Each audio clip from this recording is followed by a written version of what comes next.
제 이름은 최순자, 올해 나이 68입니다.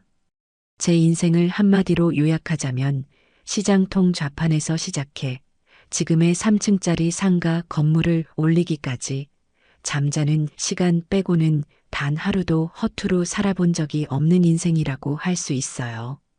남편은 제 아들 경태가 10살 되던 해에 몹쓸 병으로 먼저 세상을 떴고 그 후로 저는 아들 하나 잘 키워보겠다는 일념 하나로 악착같이 살아왔어요.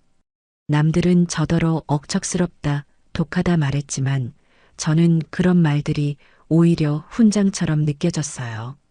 자식 새끼 입에 밥 들어가는 것만큼 보람된 일이 또 어디 있겠습니까? 그렇게 금이야 오기야 키운 제 아들 경태가 결혼을 한다고 며느리감을 데려왔을 때 저는 이제야말로 제 인생의 짐을 좀 내려놓나 싶었어요. 며느리 제이는 요즘 애들답게 뺀질하게 예쁘장했고 무엇보다 제 아들이 좋아서 죽고 못 사는 눈치였으니까요. 아들이 좋다는데 제가 무슨 말을 더 보태겠어요. 저는 흔쾌히 결혼을 허락하고 제 명의로 된 아파트 하나를 내주며 둘의 신혼살림을 시작하게 해주었죠. 그게 벌써 2년 전의 일이네요.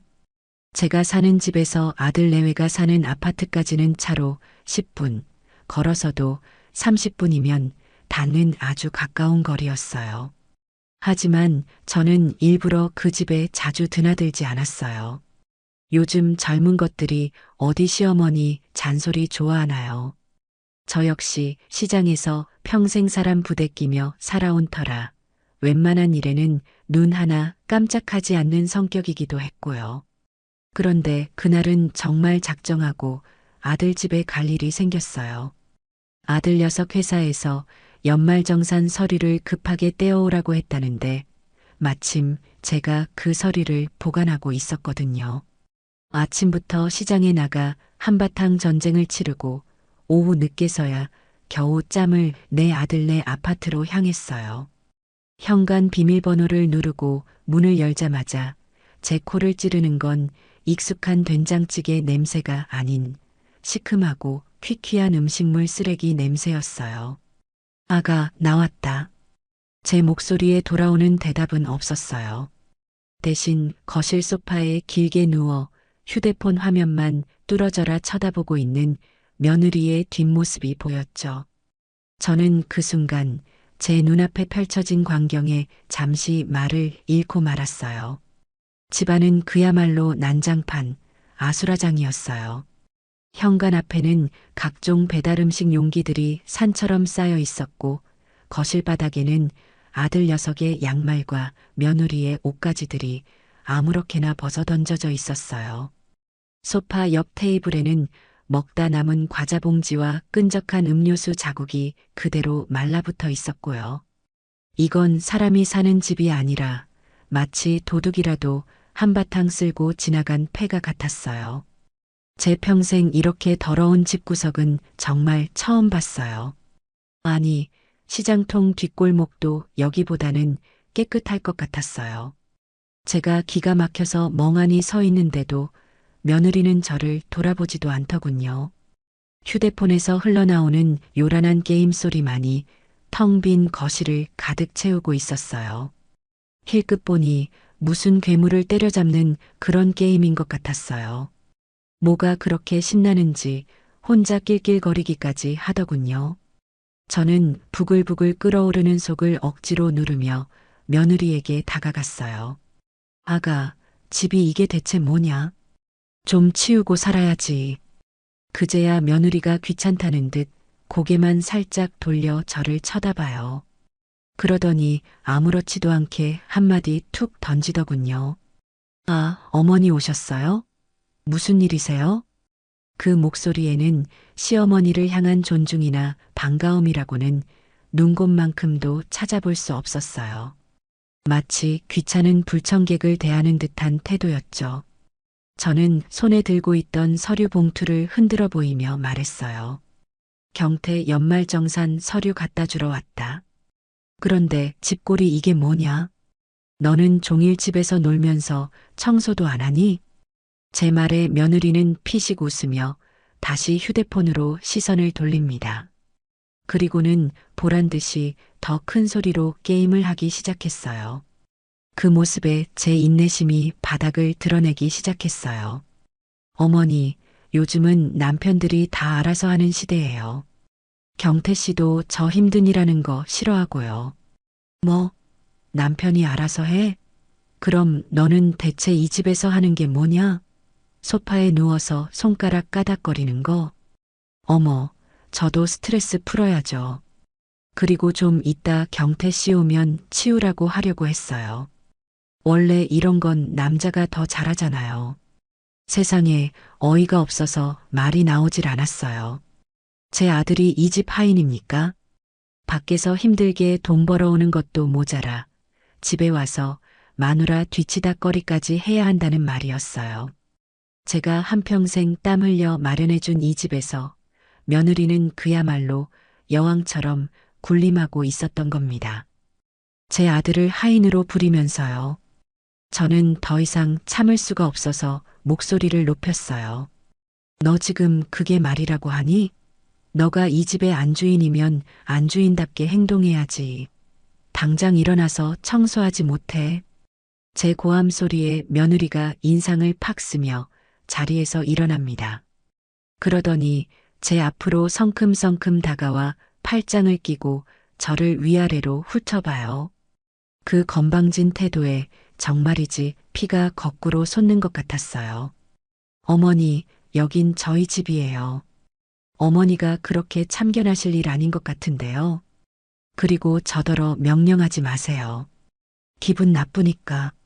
뭐, 여기가 너희 집이야? 이 집, 내 피 같은 돈으로 내가 해준 집이다. 너같이 놀고 먹는 며느리 여왕 대접하라고 사준 집 아니란 말이다. 제 말이 끝나기 무섭게 며느리의 입에서 비웃음이 터져 나왔어요. 어차피 경태 씨한테 증여하신 거잖아요. 그럼 이제 저희 거죠. 법적으로도 그렇고, 어머니, 시대가 어느 땐데 아직도 그런 구시대적인 소리를 하세요? 그 순간 저는 깨달았어요. 아, 저 인간은 말이 통하는 상대가 아니구나. 상식과 예의라는 것이 아예 존재하지 않는 인간이구나. 그때 마침 현관문 열리는 소리가 들리고 아들 경태가 퇴근하고 들어왔어요. 저는 기다렸다는 듯이 아들에게 말했어요. 경태야, 잘 왔다. 너는 이 집 꼴을 보고도 아무렇지도 않으냐? 내 마누라는 하루 종일 소파에 누워 게임만 하고 집은 돼지우리로 만들어 놓고 너는 내 마누라가 대체 뭘 하길래 이렇게 떠받들고 사는 거냐? 저는 아들이 당연히 제 편을 들어줄 것이라 믿었어요. 아무리 마누라가 좋아도 이건 누가 봐도 정상이 아니었으니까요. 하지만 제 기대는 산산조각 나고 말았죠. 아들은 저와 며느리를 한번 쓱 훑어보더니 며느리에게 다가가 어깨를 감싸 안으며 말했어요. 우리 제이, 오늘 무슨 일 있었어? 엄마가 또 잔소리했어? 아이고, 우리 자기 스트레스 받았겠네. 그리고는 저를 향해 원망스럽다는 눈빛으로 쏘아붙이더군요. 엄마, 제이한테 왜 그래? 당신이 그냥 좀 치워주면 어디 덧나? 제이 몸 약한 거 알면서. 몸이 약해요? 하루 종일 휴대폰 게임만 들여다보느라 손가락 운동만 해서 약해졌답니까? 저는 제 귀를 의심했어요. 지금 제 아들이 이 모든 상황을 보고도 제 마누라 편을 들고 있는 것이었어요. 심지어 저더러 이 난장판을 치우라는 말까지 하면서요. 저는 며느리가 아니라 제 눈앞에 서 있는 저 한심한 아들 녀석 때문에 온몸에 힘이 쭉 빠지는 것을 느꼈어요. 아, 내가 아들을 잘못 키웠구나. 저 맹꽁이 같은 놈을 내가 내 손으로 만들었구나. 원흉은 며느리가 아니라 바로 내 아들이었던 겁니다. 저는 더 이상 아무 말도 하지 않고 들고 있던 서류 봉투를 테이블 위에 던지듯 내려놓고 그대로 집을 나와버렸어요. 등 뒤로 엄마 어디가? 하고 외치는 아들의 목소리가 들렸지만 돌아보지 않았어요. 그날 저는 결심했어요. 저 둘을 저대로 둬서는 안 되겠다고. 특히 제 아들놈의 썩어 빠진 정신머리는 반드시 뜯어 고쳐야겠다고 말입니다. 그날 이후 저는 며느리가 아니라 아들을 예의주시하기 시작했어요. 며느리야 원래부터 글러먹은 인간이라는 걸 알았지만 문제는 그걸 알면서도 비호하고 떠받드는 제 아들이었으니까요. 제가 왕년에 시장통에서 사람 얼굴만 봐도 그날 장사가 잘 될지 안 될지 알아맞히던 사람입니다. 척 보면 압니다. 제 아들은 지금 단단히 홀려 있거나 아니면 마누라가 무서워서 꼼짝 못하는 등신이 되었거나 둘 중 하나였어요. 어느 쪽이든 비참하기는 마찬가지였죠. 저는 일부러 며느리 생일 핑계를 대고 다시 아들네 집을 찾아갔어요. 이번에는 빈손으로 가지 않고 백화점에서 가장 비싼 과일 바구니를 하나 사들었어요. 며느리가 명품을 좋아하니 이런 선물이라도 줘야 제 얼굴을 보고 앉아 있을 것 같았거든요. 아니나 다를까 제가 초인종을 누르자 문을 열어준 며느리는 제 손에 들린 백화점 포장지를 보고 나서야 입꼬리를 살짝 올리더군요. 어머 어머니, 웬일이세요? 오늘 너 생일 아니냐? 밥이나 같이 먹을까 하고 왔다. 아, 정말요? 경태 씨한테는 얘기 들은 거 없는데. 일단 들어오세요. 마지못해 저를 집 안으로 들이는 며느리의 태도는 여전히 쌀쌀맞았지만 저는 모른 척하고 거실로 들어섰어요. 집안 꼴은 지난번과 별반 다르지 않았어요. 여전히 어지럽고 정리가 되지 않은 모습. 며느리는 제가 사온 과일 바구니를 받아들고는 포장만 대충 뜯어보고 식탁 위에 휙 올려놓아요. 고마워요라는 말 한마디 없었어요. 저는 그런 며느리의 태도를 애써 무시하며 소파에 앉아 아들을 기다렸어요. 잠시 후 퇴근한 아들은 저를 보고는 깜짝 놀라더군요. 엄마, 어떻게 왔어? 오늘 내 처생일이라잖니. 너는 어미한테 그런 말도 안 하냐? 제 핀잔에 아들은 머리를 극적이며 며느리 눈치를 봅니다. 그러더니 며느리 옆에 찰싹 붙어 앉아 애교를 떨기 시작했어요. 우리 제이 생일 축하해. 내가 깜짝 파티해 주려고 했는데 엄마가 먼저 오셨네. 엄마, 제이 선물은 사오셨어? 저는 기가 막혀서 아들을 쳐다봤어요. 제가 지금 빈손으로 왔습니까? 저렇게 커다란 과일 바구니가 있는데도 뻔뻔하게 선물을 또 묻는 아들의 얼굴이 정말 낯설게 느껴졌어요. 제가 과일 바구니를 턱으로 가리키자 며느리가 입을 삐죽이며 말합니다. 어머니, 요즘 이런 과일 바구니는 성의 없어 보이는 거 아시죠? 차라리 현금으로 주시는 게 더 좋은데. 그 말에 아들이 맞장구를 칩니다. 맞아, 엄마. 성의가 좀 부족했네.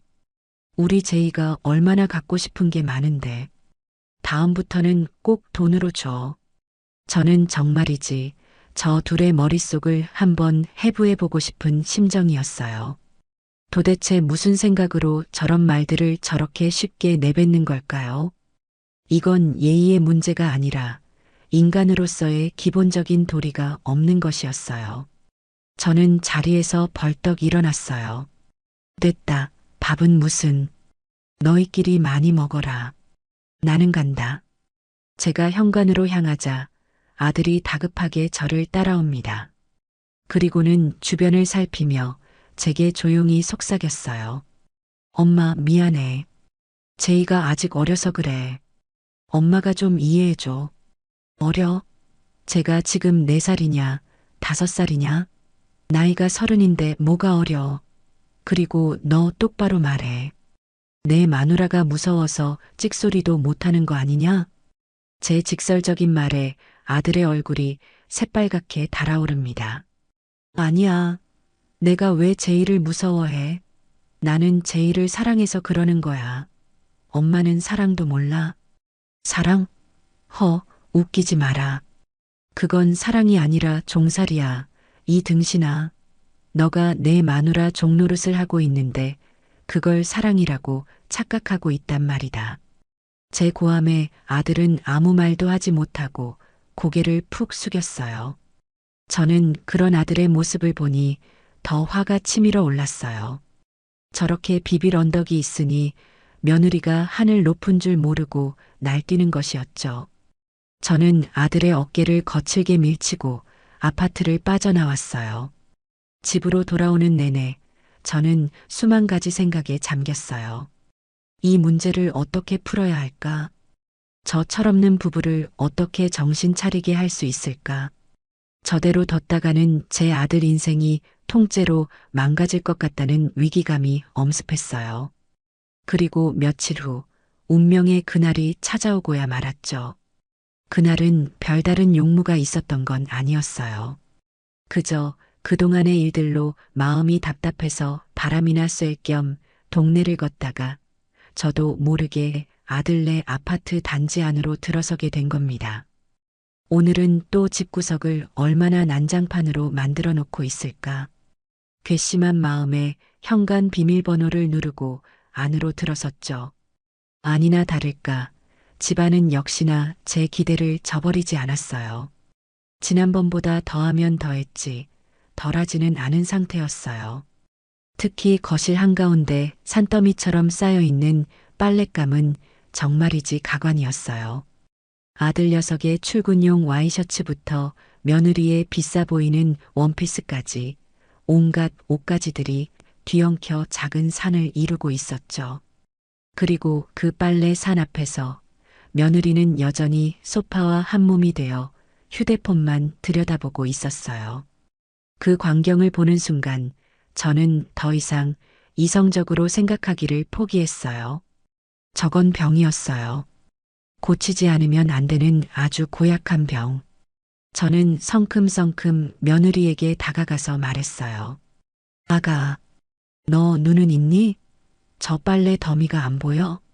며느리는 제 목소리에 인상부터 팍 쓰더군요. 아, 깜짝이야. 노크 좀 하고 들어오시면 안 돼요? 내 돈 주고 산 내 집에 내가 들어오는데 무슨 노크냐? 내가 묻는 말에나 대답해. 저 빨래 안 보이냐고. 제 섯을 퍼런 기세에 며느리가 잠시 저를 쳐다보더니 이내 피식 웃으며 말합니다. 보여요. 그런데 왜요? 왜요? 그걸 지금 말이라고 하니? 당장 일어나서 저 빨래 개지 못해? 저는 소파에 누워있는 며느리를 향해 손가락질하며 명령했어요. 그러자 며느리가 정말 어이없다는 표정으로 저를 보며 말하더군요. 제가 왜요? 경태 씨가 그러는데 저더러 절대 힘든 일 하지 말라고 했어요. 그리고 저런 건 원래 세탁소에 맡기거나 아니면 어머니 같은 분이 해주시는 거 아니에요? 어머니 같은 분. 그 말이 제 심장에 비수처럼 날아와 박혔어요. 저 말은 즉 자신은 고귀한 몸이라 저런 허드렛 일은 할 수 없으니 시어머니인 저더러 하라는 뜻이었어요. 하녀 취급도 이런 하녀 취급이 없었죠. 저는 치밀어 오르는 분노를 간신히 억누르며 말했어요. 뭐, 내가 왜 네 빨래를 해줘야 하니? 너는 손이 없어, 발이 없어? 놀고 먹는 주제에 아주 상전납셨구나. 제 말이 끝나기가 무섭게 며느리가 자리에서 벌떡 일어나 제 앞으로 다가왔어요. 그리고는 제 눈을 똑바로 쳐다보며 말했어요. 지금 저더러 놀고 먹는다고 하셨어요? 어머니 말 조심하세요. 저도 참는데 한계가 있어요. 아, 참아? 뭘 참아? 하루 종일 소파에 붙어 사는 너가 뭘 참는다는 거냐? 그때였어요. 제 말이 채 끝나기도 전에 며느리의 손이 허공을 가르며 제 뺨으로 날아들었어요. 짝! 하는 소리와 함께 제 고개가 옆으로 돌아갔어요. 순간 세상의 모든 소리가 멎는 것 같았어요. 뺨이 화끈거리는 통증보다 더 큰 충격이 제 온몸을 덮쳤어요. 며느리에게, 그것도 아들 같은 며느리에게 뺨을 맞았다는 사실을 제 뇌가 받아들이지 못하고 있었어요. 제가 멍하니 서 있는데 바로 그 순간 거짓말처럼 현관문이 열리고 아들 경태가 들어왔어요. 아들은 저와 며느리 사이의 험악한 기류를 즉시 감지했어요. 그리고 제 벌개진 뺨을 보았어요. 저는 아들이 이성을 잃고 며느리에게 달려들 것이라 생각했어요. 제 아무리 마누라가 좋아도 어머니가 뺨을 맞은 상황을 보고 가만히 있을 아들은 세상에 없을 테니까요. 하지만 또다시 제 상상은 처참하게 빗나갔어요. 아들은 제게 달려오는 대신 며느리에게 달려가 며느리의 손을 붙잡고 걱정스럽게 물었어요. 제이야, 괜찮아? 손 안 아파? 아니, 엄마. 당신이 제이한테 또 무슨 막말을 했길래 애가 이래. 아들의 그 한마디가 제 남은 이성의 끈을 완전히 끊어버렸어요. 아들은 지금 제 뺨은 걱정하지 않고 저를 때린 며느리의 손을 걱정하고 있었어요. 심지어 이 모든 상황이 제 탓이라고 말하고 있었어요. 저는 그 순간 제 눈앞에 저것들이 더 이상 제 아들과 며느리로 보이지 않았어요. 그저 제 인생을 통째로 부정하는 원수들로 보일 뿐이었죠. 저는 아무 말 없이 천천히 아들 방을 향해 걸어갔어요. 아들과 며느리는 그런 제 모습에 잠시 어리둥절한 표정을 짓더군요. 저는 아들의 방문을 활짝 열고 안으로 들어섰어요. 방 한쪽 벽면을 가득 채운 유리 장식장 안에는 아들이 수년 동안 목숨처럼 모아온 각종 피규어와 한정판 운동화들이 가지런히 진열되어 있었어요. 그리고 그 옆에는 수백만 원을 호가하는 최고급 사양의 컴퓨터가 번쩍이고 있었죠. 아들이 며느리 다음으로, 아니 어쩌면 며느리보다 더 소중하게 여기는 보물들이었어요. 저는 잠시 그것들을 바라보다가 가장 먼저 컴퓨터 본체를 향해 다가갔어요. 그리고 망설임 없이 발로 본체를 힘껏 걷어찼어요. 쾅! 하는 굉음과 함께 본체가 바닥으로 나뒹굴었고 모니터 화면이 검게 변했어요. 그제야 상황 파악이 된 아들이 비명을 지르며 방으로 뛰어들어왔어요. 엄마, 지금 뭐 하는 거야? 미쳤어? 저는 아들의 절규를 무시하고 이번에는 유리 장식장으로 향했어요. 그리고 손에 잡히는 대로 피규어들을 꺼내 바닥으로 내동댕이 치기 시작했어요. 와장창, 쨍그랑 하는 파열음과 함께 아들의 보물들이 산산조각 나 바닥을 뒹굴었어요. 아들은 거의 울부짖으며 제게 달려들어 팔을 붙잡았지만 저는 그 손을 거칠게 뿌리쳤어요. 지난 68년 인생, 시장통에서 잔뼈가 굵으며 다져진 제 악력은 웬만한 남자 못지 않았어요. 이거나 내 놈 정신 차리게 하려면 이 방법밖에 없다. 저는 장식장 안에 있던 한정판 운동화들을 모두 꺼내 발로 짓밟고 가위로 잘라버렸어요. 아들은 차마 더 이상 제게 달려들지는 못하고 바닥에 주저앉아 망연자실한 표정으로 그 광경을 바라보고만 있었어요. 며느리는 이미 겁에 질려 안방으로 도망간 지 오래였죠. 방 하나를 완전히 박살내고 나서야 저는 거친 숨을 몰아쉬며 아들을 내려다보았어요. 똑똑히 봐라, 김경태.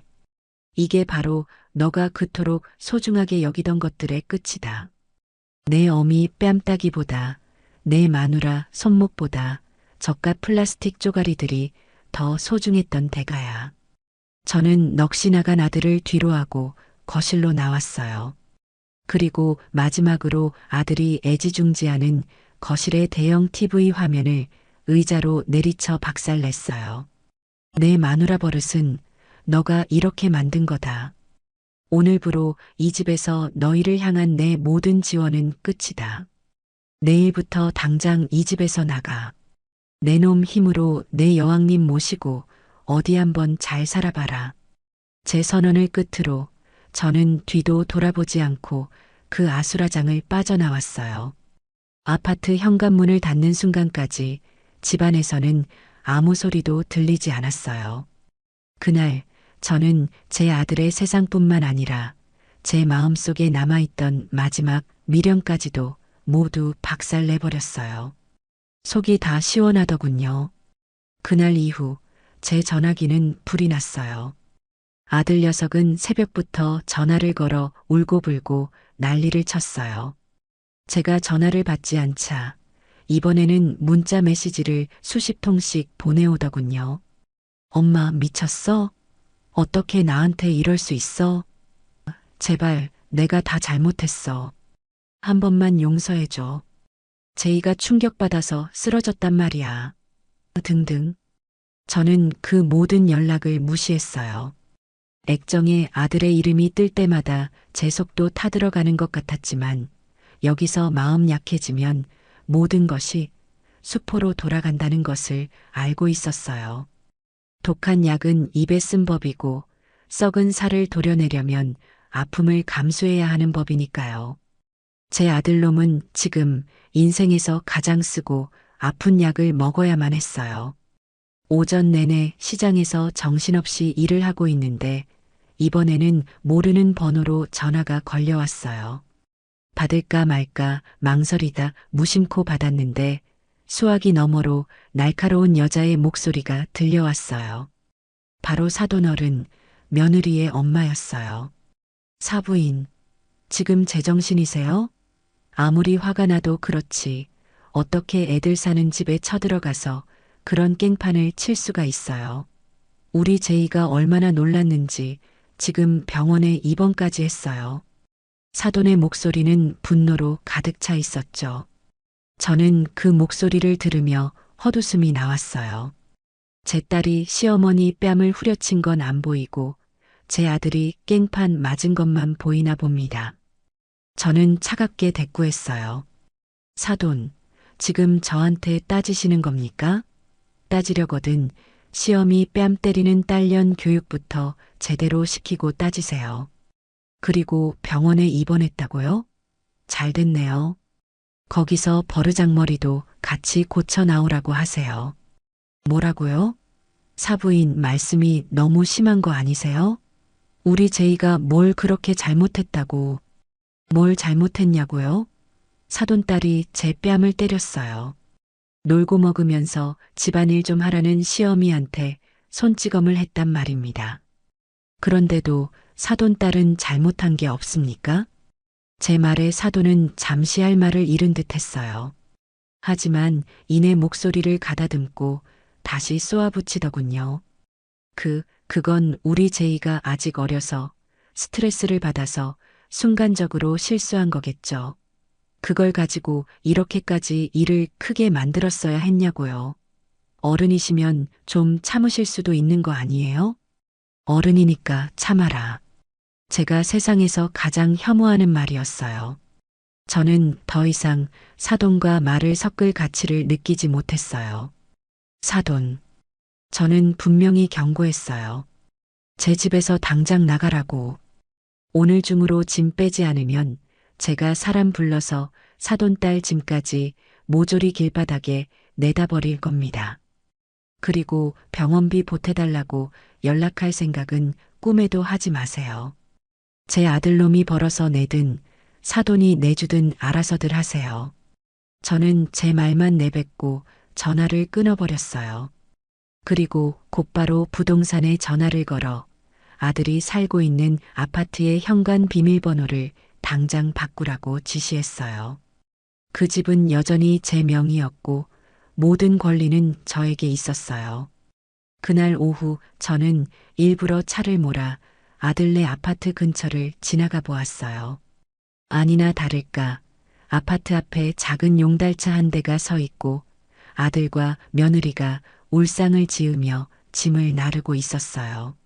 며느리는 뭐가 그리 서러운지 계속 눈물만 훔치고 있었고 아들은 그런 며느리 눈치를 보며 쩔쩔매는 모습이더군요.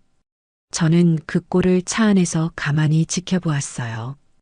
동정심은 조금도 들지 않았어요. 저건 저들이 자초한 일이었어요. 이제부터 시작될 고생길의 서막에 불과했죠. 며칠 후 시장에서 장을 보고 있는데 우연히 사돈과 마주쳤어요.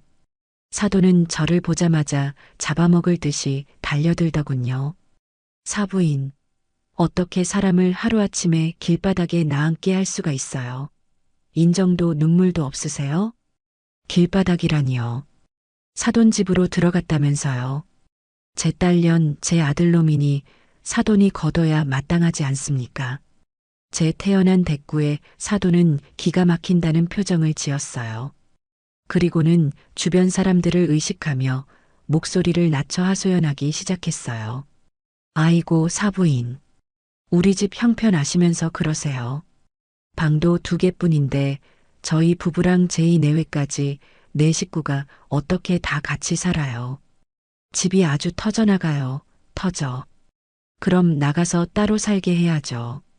제 아들놈 월급 받으면 둘이 먹고 살만은 할 텐데요.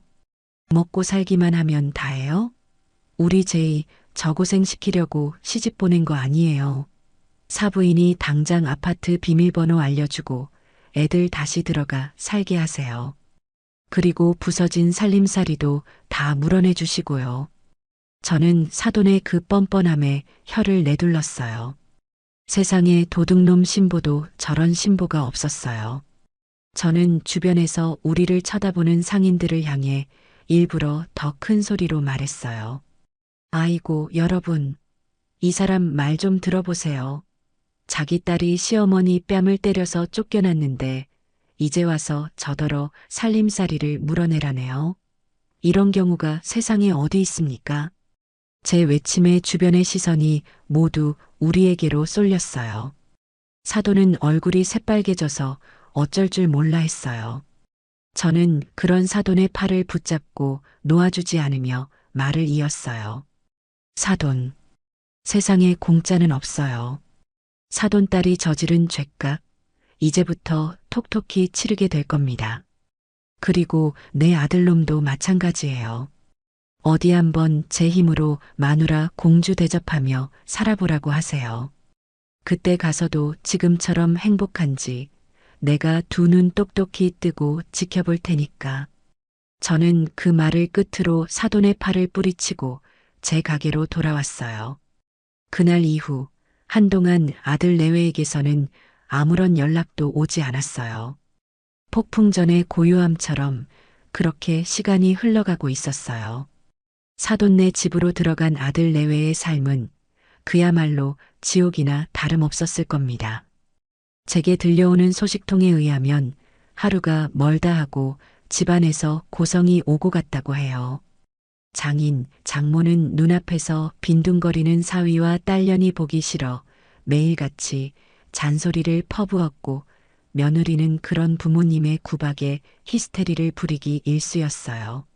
아들 녀석은 중간에 끼어 이러지도 저러지도 못하는 신세가 되었고요. 천국 같았던 신혼집에서 하루아침에 눈칫밥 먹는 더부살이 신세로 전락했으니 그 꼴이 오죽했겠습니까? 그러던 어느 날 시장에서 알고 지내던 옆가게 사장님이 제게 넌지시 말을 건네더군요. 최 사장, 혹시 아들 무슨 일 있어? 며칠 전에 우리 가게 근처 식당에서 아들 내외가 싸우는 걸 봤는데 아주 꼴이 말이 아니던데. 싸워요? 뭐라고 싸우던가요? 뭐라고 하긴. 돈 문제지. 며느리는 이게 다 너 때문이야. 너가 엄마한테 빌어서라도 돈을 받아왔어야지. 소리 지르고 아들은 그럼 너는 뭐 했는데? 너가 우리 엄마 뺨만 안 쳤어도 이 고생은 안 했어.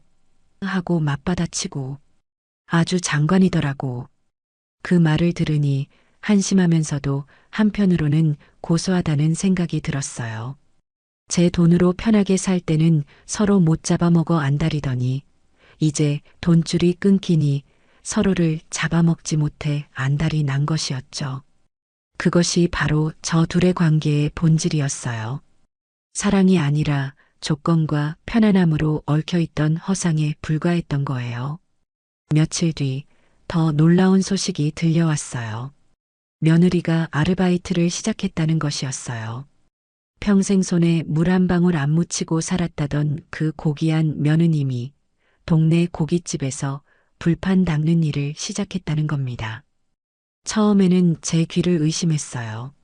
하지만 곧 사실이라는 것을 알게 되었죠.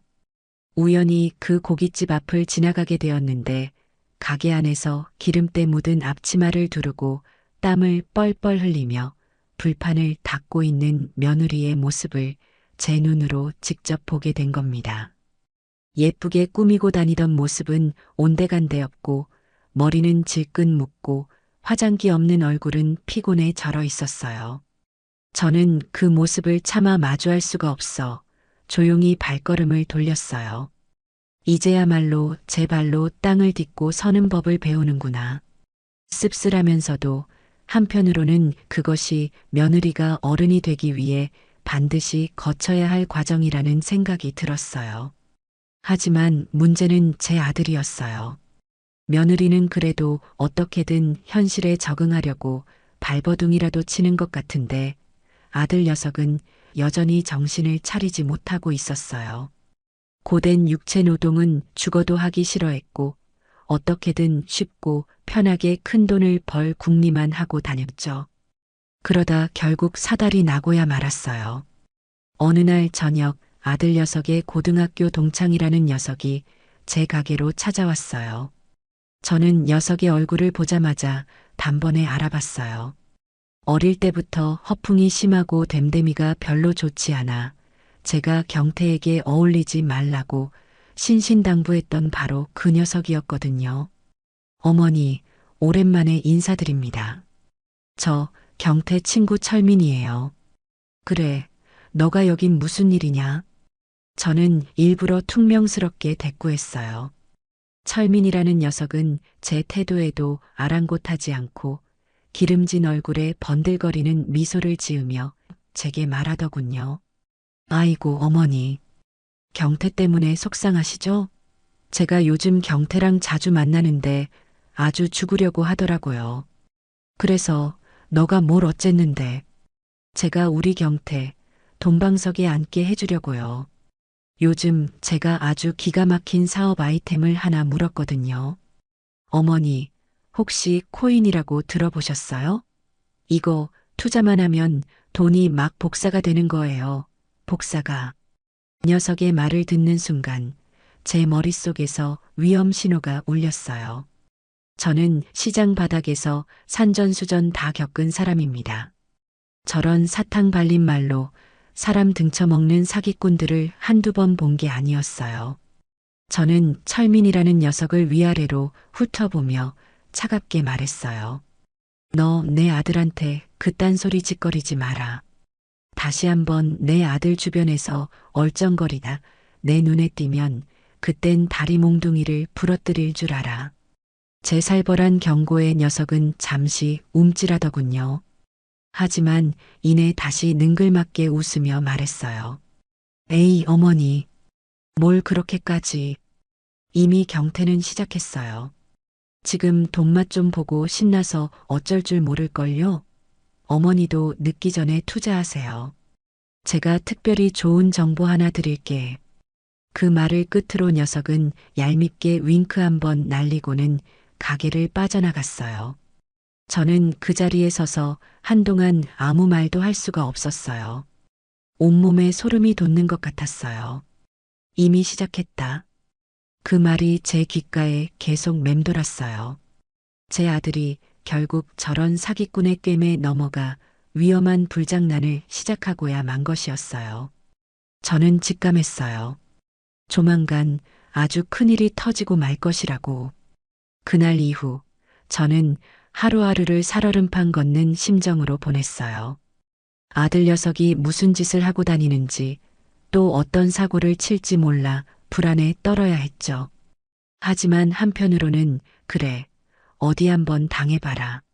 제 발로 지옥 불구덩이에 들어갔으니 그 뜨거운 맛을 제대로 한번 봐야 정신을 차리지 하는 독한 마음을 먹고 애써 외면했어요. 자식이 고통받는 걸 지켜보는 것만큼 부모에게 큰 형벌은 없을 거예요. 저는 매일 밤 그 형벌을 달게 받으며 잠이 들었어요. 그러던 어느 날 시장 일을 마치고 집으로 돌아와 텅 빈 거실에 앉아 있는데 문득 남편 생각이 간절해졌어요. 살아생전 남편은 제게 든든한 버팀목이자 세상에서 가장 자상한 사람이었어요. 그리고 하나뿐인 아들 경태를 세상 누구보다 아끼고 사랑했던 아들 바보였죠. 만약 남편이 살아있었다면 경태가 저 지경이 되도록 내버려 두지는 않았을 텐데. 저 혼자 힘으로는 버겁다는 생각에 갑자기 눈물이 왈칵 쏟아졌어요. 저는 주섬주섬 옷을 챙겨 입고 늦은 밤 남편의 묘가 있는 공원묘지로 향했어요. 차갑게 식은 묘비 앞에 소주 한 병을 따라 올리고 저는 한참 동안 아무 말 없이 남편의 사진만 바라보았어요. 사진 속 남편은 여전히 젊고 건강한 모습으로 저를 보며 웃고 있었어요. 그 웃음을 보니 참고 있던 설움이 한꺼번에 터져 나왔어요. 여보, 나 너무 힘들어. 내가 어떻게 해야 할지 모르겠어. 저는 묘비 앞에 털썩 주저앉아 넋두리를 늘어놓기 시작했어요. 당신 하늘에서 다 보고 있지? 우리 경태, 저 꼴 좀 봐.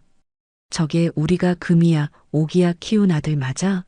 나는 정말 모르겠어. 내가 뭘 잘못한 건지, 어디서부터 잘못된 건지 당신이라도 좀 알려줘. 응? 한참을 울며 하소연하다 보니 문득 아들의 어린 시절이 떠올랐어요. 남편이 세상을 떠나고 저는 어린 경태를 홀로 키워야 했어요. 아빠 없는 자식이라고 손가락질밖에 하고 싶지 않아서 남들보다 2배, 3배로 아들에게 모든 것을 쏟아부었어요. 경태가 먹고 싶다는 건 뭐든 사 먹였고 갖고 싶다는 건 어떻게든 구해서 안겨주었죠.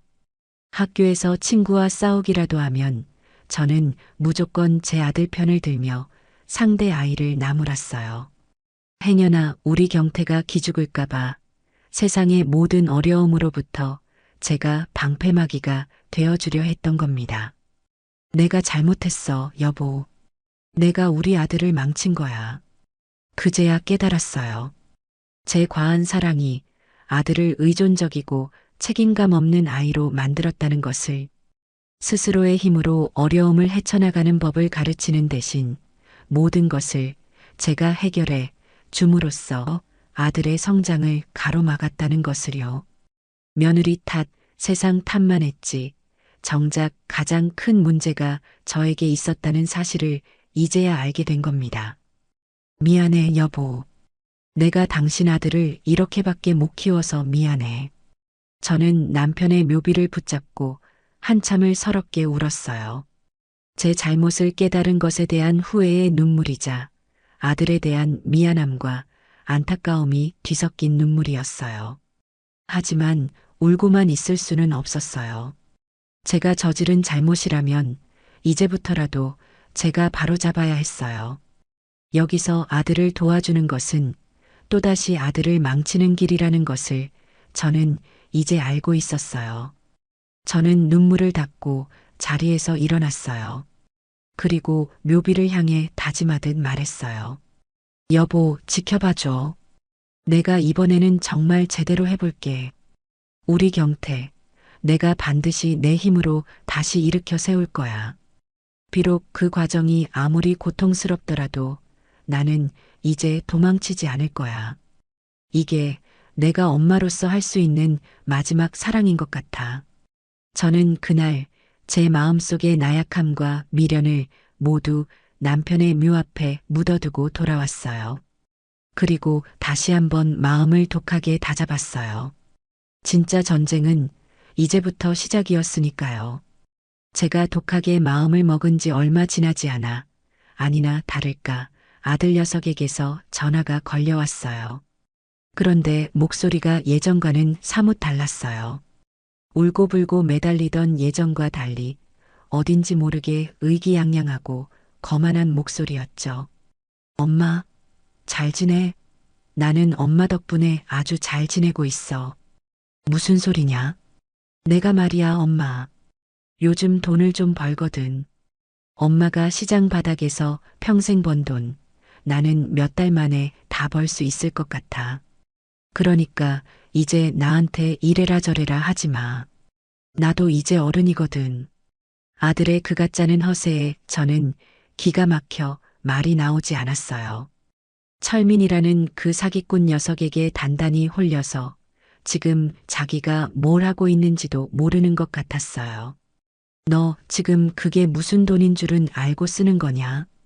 당장 그만두지 못해. 아, 또 그 잔소리. 엄마는 뭘 몰라서 그래. 이건 새로운 시대의 새로운 재테크라고. 엄마처럼 무식하게 땀 흘려서 돈 버는 시대는 끝났단 말이야. 아, 그리고 제이한테도 잘해줘. 내가 이제 돈 많이 버니까 우리 제이 다시는 그런 험한 일 안 시킬 거야. 아들은 제 말은 귓등으로도 듣지 않고 자기 할 말만 짓거리고는 전화를 끊어버렸어요. 저는 끊어진 전화기를 붙들고 허탈한 웃음을 지었어요. 새로운 시대의 재테크, 저 어리석은 녀석이 지금 사기꾼의 감언이설에 놀아나고 있다는 사실을 까맣게 모르고 있었던 겁니다. 저는 더 이상 아들을 설득하는 것이 무의미하다는 것을 깨달았어요. 스스로 지옥불에 뛰어들었으니 그 불이 얼마나 뜨거운지 직접 겪어봐야만 정신을 차릴 테니까요. 그 후로 아들 녀석은 보란 듯이 돈을 쓰고 다니기 시작했어요. 며느리는 당장 고깃집 일을 그만두었고 다시 예전처럼 명품 옷을 사입고 비싼 레스토랑을 드나들기 시작했죠. 심지어 SNS에 역시 남편은 능력이 최고라는 식의 글을 올리며 저를 조롱하기까지 했어요. 저는 그 모든 것을 묵묵히 지켜보았어요. 저들이 누리고 있는 그 짧은 행복이 곧 닥쳐올 거대한 불행의 전주곡이라는 것을 저만은 알고 있었으니까요. 저는 시장의 제 정보망을 총동원해 아들이 몸담고 있는 그 투자 회사라는 곳에 뒷조사를 시작했어요. 결과는 제 예상과 정확히 일치했어요. 그곳은 제대로 된 사무실 하나 없는 유령 회사였고 전형적인 폰지 사기, 즉 아랫돌 빼서 윗돌 괴는 방식의 다단계 금융 사기를 치는 집단이었어요. 초기 투자자들에게는 다른 사람들의 돈으로 수익금을 지급하며 믿음을 준 뒤 더 큰 돈을 투자하게 만들어 한꺼번에 들고 튀는 수법이었죠. 제 아들은 지금 그 사기극의 중간 단계에서 잠시 돈맛을 보고 신기루에 취해 있는 것이었어요. 저는 모든 증거 자료를 차곡차곡 모으기 시작했어요. 그리고 아들 녀석의 친구, 철민이라는 그 녀석의 뒤도 밟기 시작했어요. 그 녀석은 이미 여러 건의 사기 전과가 있는 전문 사기꾼이었어요. 제 아들은 지금 아주 질 나쁜 범죄 집단에 제대로 걸려든 것이었죠. 저는 모든 준비를 마친 뒤 때를 기다렸어요. 저 어리석은 아들이 달콤한 꿈에서 깨어나 잔인한 현실을 마주하게 될 그날을요. 그리고 그날은 생각보다 훨씬 더 빨리 찾아왔어요. 어느 날 저녁 옆 가게 사장님이 다급한 목소리로 제게 전화를 걸어왔어요. 최 사장, 큰일 났어. 지금 TV 뉴스 좀 봐봐. 저는 허둥지둥 가게 TV를 켰어요. 뉴스에서는 긴급 속보라며 한 금융 사기 조직이 검거되었다는 소식을 전하고 있었어요. 그리고 화면에 비친 그 투자 회사의 이름은 바로 제 아들이 몸담고 있던 바로 그곳이었어요. TV 화면 속에서는 경찰들이 박스를 들고 나르고 피해자들이 땅을 치며 오열하는 아수라장이 펼쳐지고 있었어요. 그리고 제 귀에는 수화기 너머로 들려오는 아들의 절규가 꽂히고 있었어요. 저는 그 두 개의 소리를 들으며 차갑게 식어가는 제 심장을 느꼈어요. 올 것이 왔구나. 이제야말로 진짜 지옥의 문이 열렸구나. 뉴스는 사기 조직의 총책과 핵심 인물 몇몇이 검거되었다고 전했지만 저는 알고 있었어요. 저런 종류의 사기극은 언제나 꼬리만 잡힐 뿐 진짜 몸통은 교묘하게 빠져나간다는 것을요. 그리고 제 아들 같은 어리석은 중간책들이 모든 빚과 책임을 뒤집어 쓴다는 것도요. 엄마 나 어떡해. 나 이제 어떻게 해야 돼. 아들은 어린애처럼 울기만 했어요. 목소리는 공포와 절망으로 완전히 갈라져 있었죠. 저는 어떤 위로의 말도 건네지 않았어요. 지금 아들에게 필요한 것은 값싼 동정이 아니라 뼈저린 현실 인식이었으니까요. 내 놈이 싼똥이다. 내 놈이 직접 치워라. 엄마, 제발 나 내 돈만 날린 게 아니야. 다른 사람들 돈까지 끌어들였단 말이야. 그 사람들이 나보고 돈 내놓으라고 나 죽는다고, 엄마. 죽어? 그럼 죽어라. 내 놈 목숨값으로 그 사람들 빚이라도 갚을 수 있다면 차라리 그렇게 해라. 내 놈이 저지른 짓에 비하면 그 정도 책임은 져야지. 제 냉정한 말에 아들은 거의 실신할 듯이 흐느꼈어요. 저는 그대로 전화를 끊어버렸어요. 그리고 자리에 앉아 눈을 감았어요. 제 마음이 편해서 그랬던 게 아니에요. 당장이라도 달려가 아들을 품에 안고 괜찮다고, 이 어미가 다 해결해 주겠다고 말하고 싶은 마음이 굴뚝 같았어요. 하지만 저는 참았어요. 이 고통의 시간을 온전히 겪어내지 못하면 제 아들은 평생 저 모양 저 꼴로 살아가게 될 것이 뻔했으니까요. 그날 밤부터 아들 내외의 진짜 지옥이 시작되었어요. 아들에게 돈을 투자했던 사람들이 가만히 있을 리가 없었죠. 그들 역시 사기 사건의 피해자였지만 당장 눈에 보이는 것은 자신들을 끌어들인 제 아들이었을 겁니다. 아들 내외가 살던 허름한 단칸방은 순식간에 아비규환으로 변했어요. 밤낮으로 사람들이 찾아와 문을 두드리고 욕설을 퍼붓고 돈 내놓으라고 소리를 질렀어요. 어떤 사람들은 현관문에 붉은 페인트로 사기꾼, 돈 갚아라 같은 험한 글씨를 써놓기까지 했어요. 며느리는 겁에 질려 제게 전화를 걸어 울부짖었어요. 어머니, 무서워요. 사람들이 문을 부술 것 같아요. 제발, 제발 저희 좀 살려주세요. 내 남편이 저지른 짓이다. 너가 선택한 남편이니 너가 감당해야지. 저는 매몰차게 전화를 끊었어요. 하지만 수화기를 내려놓은 제 손은 사시나무처럼 떨리고 있었어요. 이러다 정말 무슨 일이 나는 건 아닐까 덜컥 겁이 났어요. 하지만 저는 이 악물고 버텼어요. 지금은 때가 아니라고, 아직은 아니라고 되뇌면서요. 아들 녀석은 공포에 질려 방 밖으로 한 발짝도 나가지 못하는 폐인이 되어버렸어요. 밥도 먹지 않고 잠도 자지 못하고 그저 이불을 뒤집어 쓴 채 벌벌 떨기만 한다는 소식이 들려왔어요. 며느리는 그런 남편을 보며 절망에 빠졌고요. 여왕처럼 군림하던 며느리와 그런 아내를 떠받들던 철부지 남편. 그들이 쌓아 올린 모래성은 그렇게 허무하게 무너져 내리고 있었어요.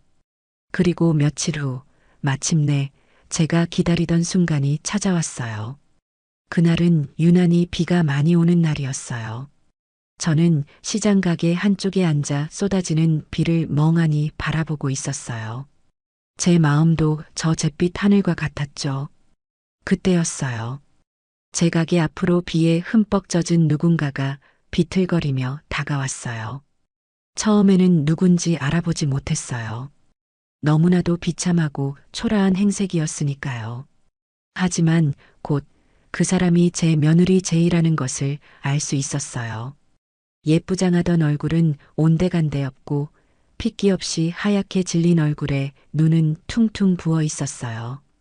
비싼 옷 대신 낡고 해진 옷을 입고 있었고 며칠은 굶은 사람처럼 위태로워 보였어요.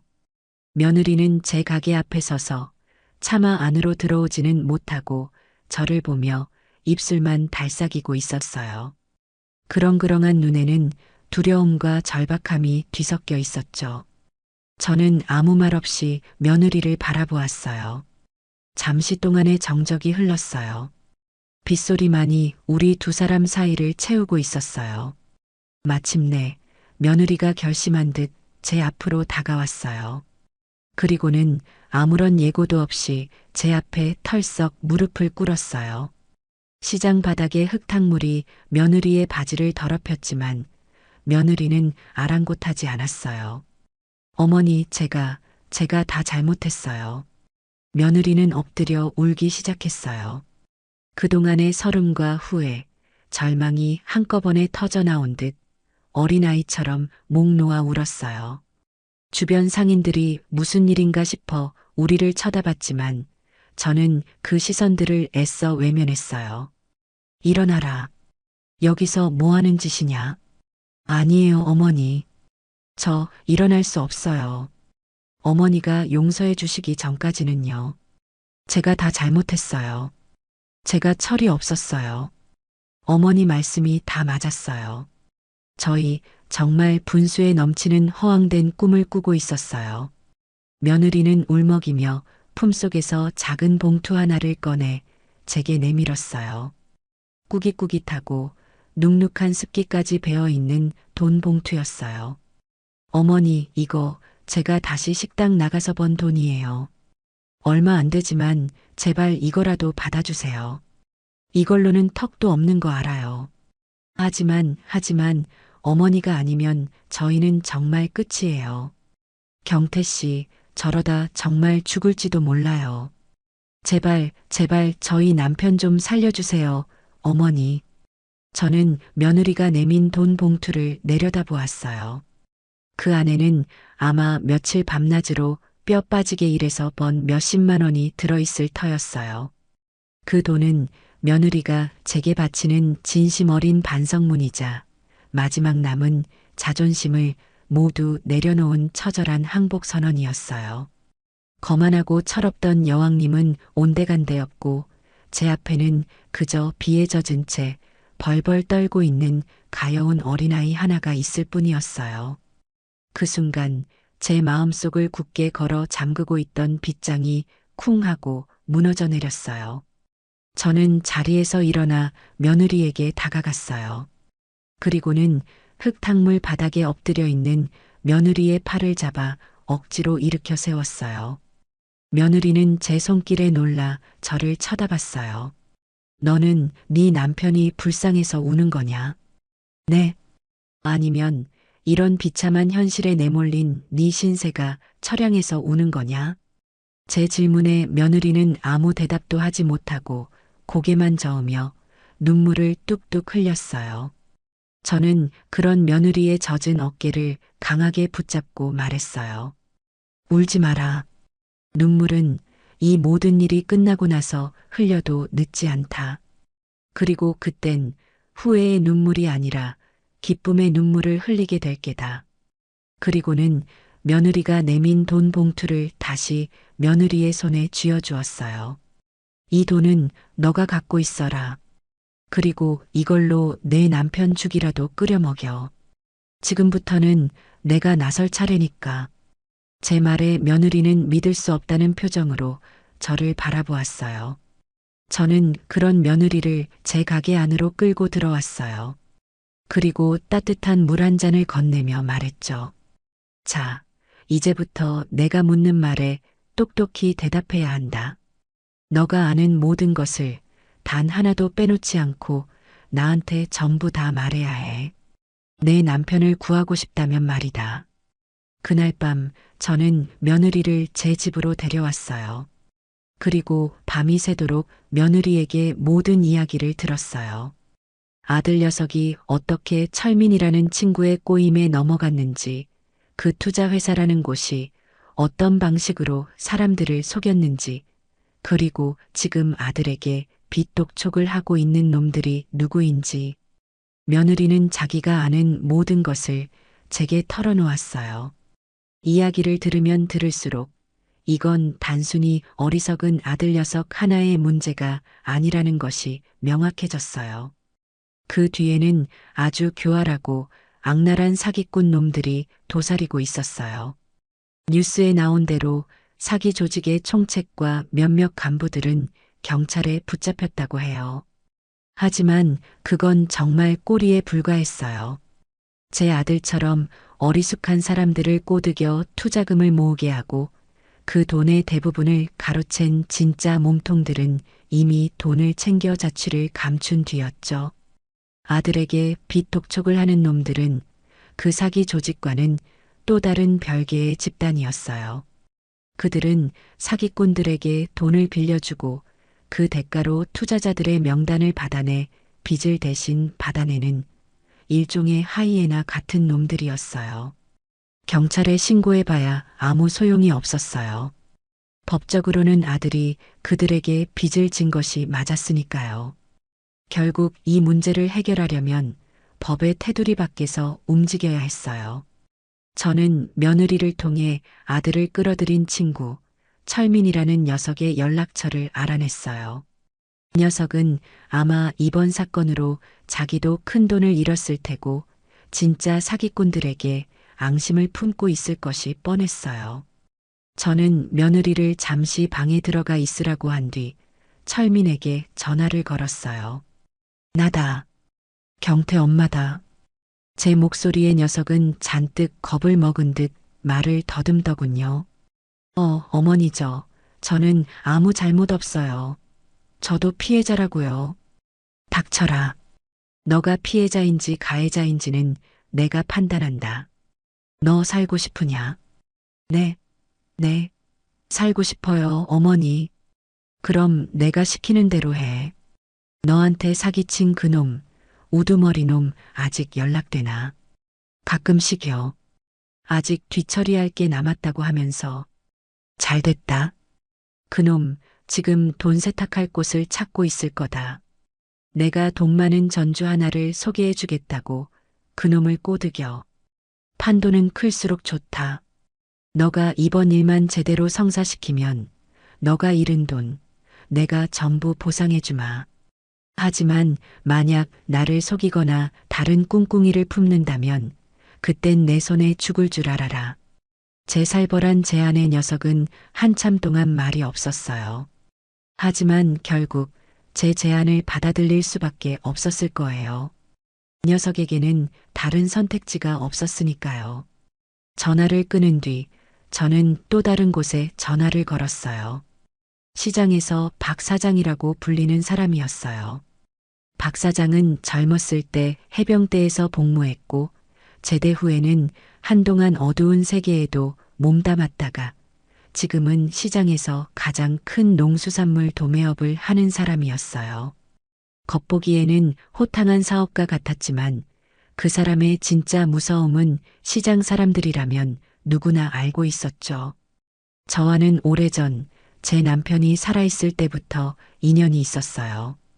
박 사장이 아주 어려웠을 때 제가 큰 돈을 조건 없이 빌려준 적이 있었거든요.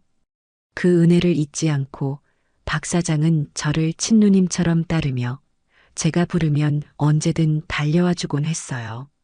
박 사장, 나 최순자야. 자네 도움이 좀 필요하네. 수화기 너머로 박 사장의 굵직한 목소리가 들려왔어요. 누님 무슨 일 있으십니까? 말씀만 하십시오. 내일 저녁 자네 시간 좀 내게. 아주 재미있는 판을 하나 벌여보려고 하네. 저는 박 사장에게 모든 계획을 설명했어요. 제 이야기를 다 들은 박 사장은 잠시 말이 없다가 이내 호탕하게 웃으며 말하더군요. 역시 누님답어요. 알겠어요. 제가 가진 모든 인맥과 능력을 총동원해서 누님이 벌이시는 이 판 제대로 한번 놀아보겠어요.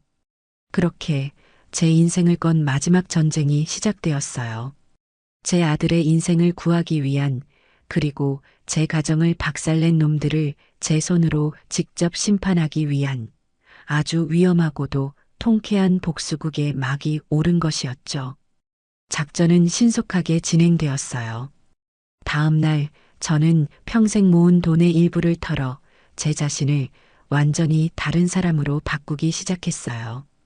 시장 좌판에서 먼지 묻은 앞치마를 두르고 있던 최순자는 이제 없었어요.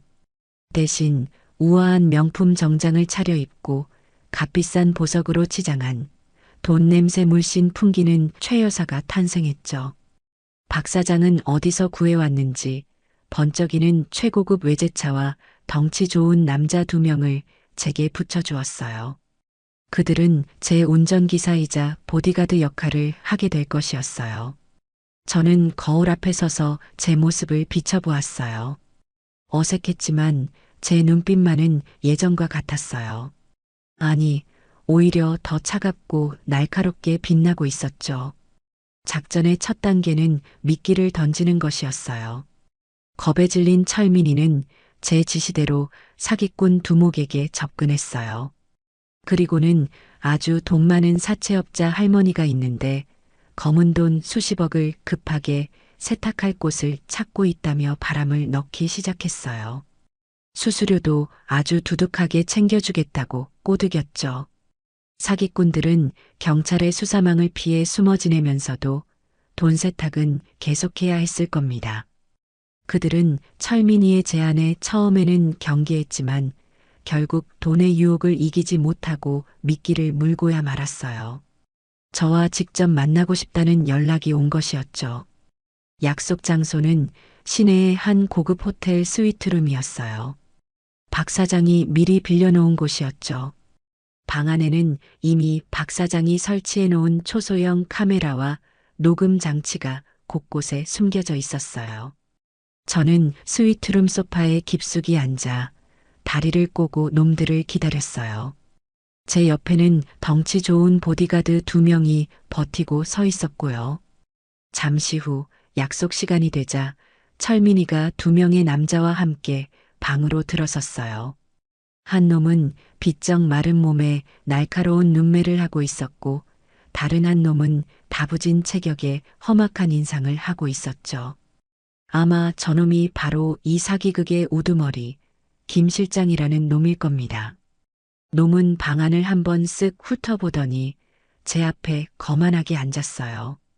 어르신이 돈 많은 최 여사님? 그래, 내가 최순자다. 듣던 대로 배포가 크신 것 같네요. 이런 위험한 일에 직접 나서시고 내 돈은 내 눈으로 직접 확인하고 굴리는 게 내 원칙이다. 나는 사람을 믿지 않아. 오직 돈만 믿지. 저는 일부러 더 차갑고 오만한 말투로 놈을 대했어요. 제 태도에 놈은 오히려 만족스러운 듯 웃더군요. 마음에 드네요.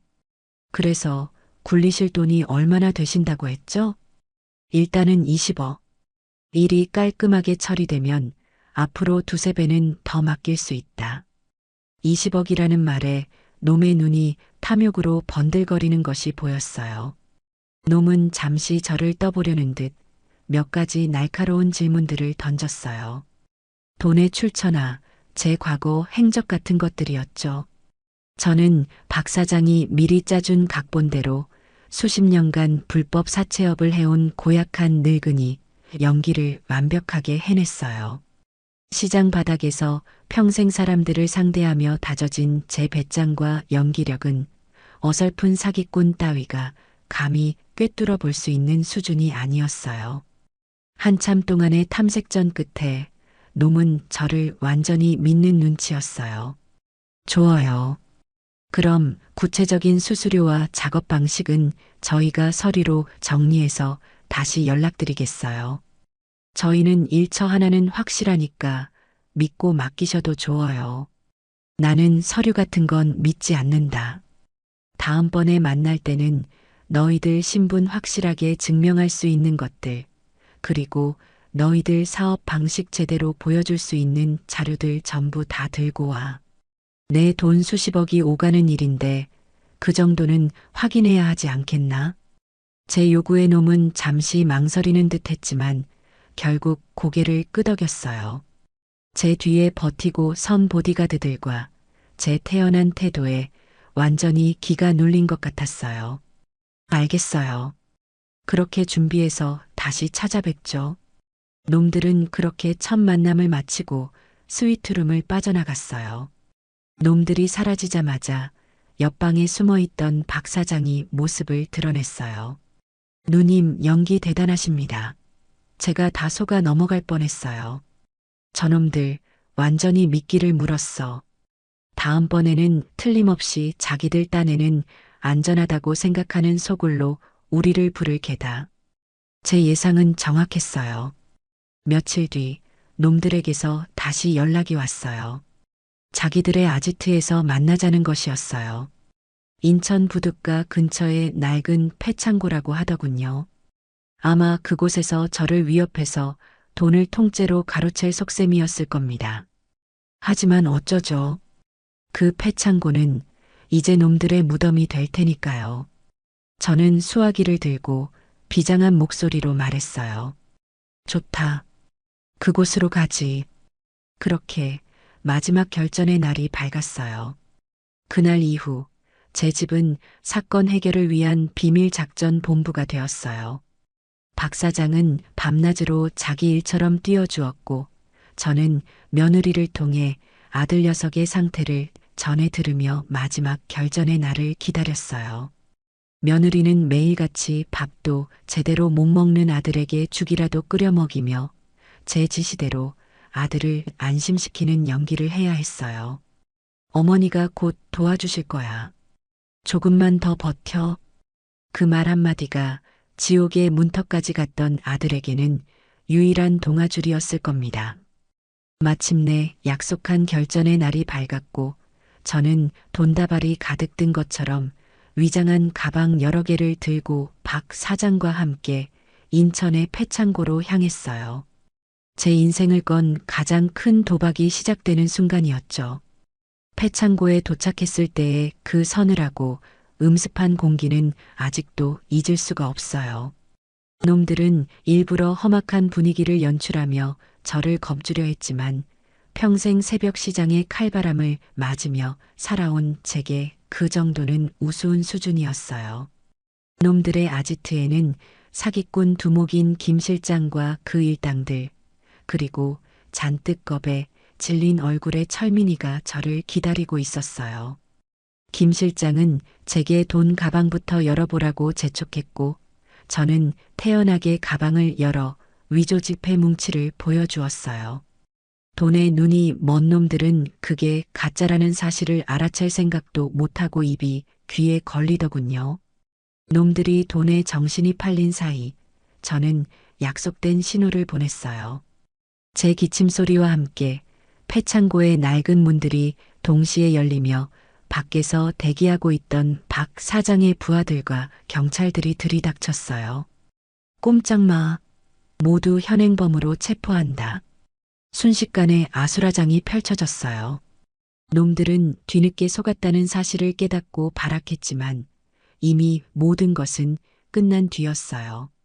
놈들이 그동안 저지른 범죄 행각을 입증할 서류와 대포폰, 장부 등은 이미 제 손에 들어와 있었고 현장에서 돈을 세탁하려던 정황까지 완벽하게 포착되었으니까요. 김 실장이라는 놈은 마지막까지 제게 달려들며 악을 쓰더군요. 이 할망구가 감히 나를 속여? 너 내가 누군지 알아? 감방에 들어가도 내 사람 시켜서 너랑 네 아들놈 가만 안 둘 거야.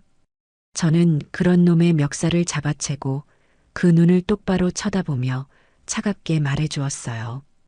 그래, 어디 한번 해봐라. 나는 평생을 너 같은 쓰레기들보다 더 독한 시장 잡것들이랑 싸우며 살아온 사람이다. 내 놈이 내 아들 머리카락 하나라도 건드리는 날엔 내가 지옥 끝까지 쫓아가 내 놈의 숨통을 끊어버릴 테니. 제 살기 어린 눈빛의 놈은 처음으로 공포에 질린 표정을 지었어요. 잠시 후 놈들과 철민이는 모두 경찰의 손에 이끌려 차가운 쇠고랑을 차고 연행되었어요. 그렇게 길고 길었던 싸움이 끝나는 순간이었어요. 저는 텅 빈 폐창고에 서서 한참 동안 아무 말 없이 쏟아지는 아침 햇살을 바라보았어요.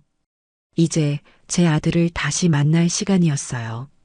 저는 경찰서에서 모든 조사를 마친 뒤 아들과 며느리를 제 집으로 불렀어요. 두 사람은 마치 사형 선고를 기다리는 죄인처럼 고개도 들지 못하고 제 앞에 앉아 있었어요. 저는 한참 동안 아무 말 없이 두 사람을 내려다보기만 했어요. 집안에는 무거운 침묵만이 흘렀죠. 그 침묵의 무게를 견디지 못한 것은 아들 녀석이었어요. 아들은 갑자기 바닥에 엎드려 제 다리를 붙잡고 통곡하기 시작했어요. 엄마, 내가 다 잘못했어. 아들은 말도 제대로 잇지 못하고 그저 어린아이처럼 울기만 했어요. 며느리 역시 옆에서 어깨를 들썩이며 소리 죽여 울고 있었고요. 저는 그런 두 사람의 모습을 가만히 지켜보다가 나지막이 입을 열었어요. 일어나라. 네 눈물, 이제 지겹다. 제 차가운 말에 아들은 울음을 멈추고 저를 올려다보았어요. 저는 그런 아들의 눈을 똑바로 마주하며 말을 이었어요. 너 내가 왜 화가 났는지 아느냐? 너가 사기를 당해서가 아니다. 너가 빚더미에 올라앉아서도 아니야. 나는 내 아들이 자기 힘으로 일어서려는 노력은 단 한 번도 하지 않고 오직 남의 등이나 처먹으려는 사기꾼의 말에 노란한 그 한심한 정신머리에 화가 난 거다. 저는 자리에서 일어나 그동안 제가 모아두었던 모든 증거 자료들을 테이블 위에 펼쳐 놓았어요. 똑똑히 봐라. 이게 너희가 얼마나 어리석었는지에 대한 증거다. 너희는 너희를 파멸시키려던 놈들을 믿었고 정작 너희를 구하려던 내 말은 무시했지. 너희가 그토록 원하던 돈, 그 돈 때문에 너희는 사람을 보는 눈까지 멀어버렸던 게다. 아들과 며느리는 테이블 위에 펼쳐진 자료들을 보며 아무 말도 하지 못했어요. 그저 고개를 푹 숙이고 있을 뿐이었죠. 저는 마지막으로 제가 이번 일을 해결하기 위해 쓴 돈의 액수가 적힌 영수증을 그 위에 올려놓았어요. 그 돈은 제가 평생 쌈짓돈처럼 모아두었던 비상금이었어요. 나는 이 돈으로 너희 빚을 갚아주지 않았다. 너희를 망친 놈들을 내 손으로 잡아넣기 위해 썼지. 너희가 진 빚은 이제부터 너희 힘으로 갚아나가야 할 게다. 내가 해줄 수 있는 건 여기까지다. 제 말에 아들의 얼굴이 하얗게 질렸어요. 아마 마지막 남은 희망마저 사라졌다고 생각했을 겁니다. 엄마, 그럼 저희는 이제 어떡해요? 저희 정말 길거리에 나앉아야 해요? 길거리에 나앉든 굶어 죽든 그건 너희가 하기 나름이겠지. 저는 일부러 더 매몰차게 말했어요. 그리고는 잠시 창밖을 바라보다가 마지막 제안을 건넸어요. 방법이 아주 없는 것은 아니다. 제 말에 두 사람의 눈이 번쩍 뜨였어요. 저는 제 시장 가게 옆에 비어있는 작은 점포를 가리키며 말했어요. 내일부터 너희 두 사람이 저기서 장사를 시작해라. 네, 장사요? 그래, 장사다. 내가 너희에게 저 가게를 무상으로 빌려주마. 하지만 조건이 있다. 첫째, 내일부터 매일 새벽 4시에 일어나 나와 함께 시장에 나가야 한다. 둘째, 내가 시키는 일은 토달지 않고 무조건 배워야 한다. 셋째, 가게에서 버는 돈은 너희 빚을 모두 갚을 때까지 단 한 푼도 너희 마음대로 쓸 수 없다. 내가 주는 최저 생활비만 받고 살아야 해. 이 조건들을 받아들이겠느냐? 제 제안은 어쩌면 돈을 갚아주는 것보다 더 가혹한 조건이었을 겁니다. 평생 편하게만 살아온 저들에게 매일 새벽 시장의 고된 노동을 감당하라는 것은 사형 선고나 다름없었을 테니까요. 아들은 절망적인 표정으로 저를 바라보았고 며느리 역시 핏기 없는 얼굴로 입술만 깨물고 있었어요. 저는 두 사람에게 선택의 시간을 주었어요. 이 제안을 받아들이고 고된 길을 걸을 것인지 아니면 모든 것을 포기하고 도망칠 것인지. 한참 동안의 침묵 끝에 먼저 입을 연 것은 의외로 며느리였어요. 할게요, 어머니. 아니, 하겠어요. 뭐든지 시켜만 주세요. 저희 이제 도망치지 않을래요. 며느리의 그 한마디에 아들도 결심한 듯 고개를 끄덕였어요. 저는 두 사람의 그 모습을 보며 아주 오랜만에 희미한 희망을 보았어요. 어쩌면, 정말 어쩌면, 이제부터라도 모든 것을 바로잡을 수 있을지도 모른다는 그런 희망 말입니다. 그렇게 제 아들과 며느리의 길고 긴 갱생 프로젝트가 시작되었어요. 다음 날 새벽 4시, 저는 어김없이 잠에서 깨어났어요. 하지만 그날은 평소와 달리 곧바로 시장으로 향하지 않고 아들 내외가 머무는 제 집의 작은 방으로 향했어요. 방문을 열자 두 사람은 아직 깊은 잠에 빠져 있었어요. 저는 불을 켜고 일부러 큰 소리로 말했어요. 일어나라. 해 떴다. 제 목소리에 두 사람은 화들짝 놀라며 잠에서 깼어요. 아직 어둠이 채 가시지 않은 창밖을 보며 멍한 표정으로 저를 쳐다보더군요. 지금 몇 시예요, 어머니? 4시다. 10분 줄 테니 준비하고 나와라. 시장 사람들은 1분 늦는 것도 용납 안 한다. 제 말에 두 사람은 허둥지둥 옷을 챙겨 입기 시작했어요. 그 모습을 보니 헛웃음이 나왔지만 저는 애써 표정을 감추고 밖으로 나와 두 사람을 기다렸어요. 잠시 후 퉁퉁 부은 얼굴로 나온 두 사람을 데리고 저는 곧장 시장으로 향했어요.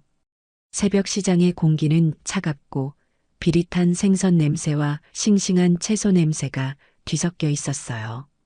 평생 처음 와보는 새벽 시장의 활기차고 거친 풍경에 아들과 며느리는 어안이 벙벙한 표정이었어요. 자, 오늘부터 너희가 일할 곳이다.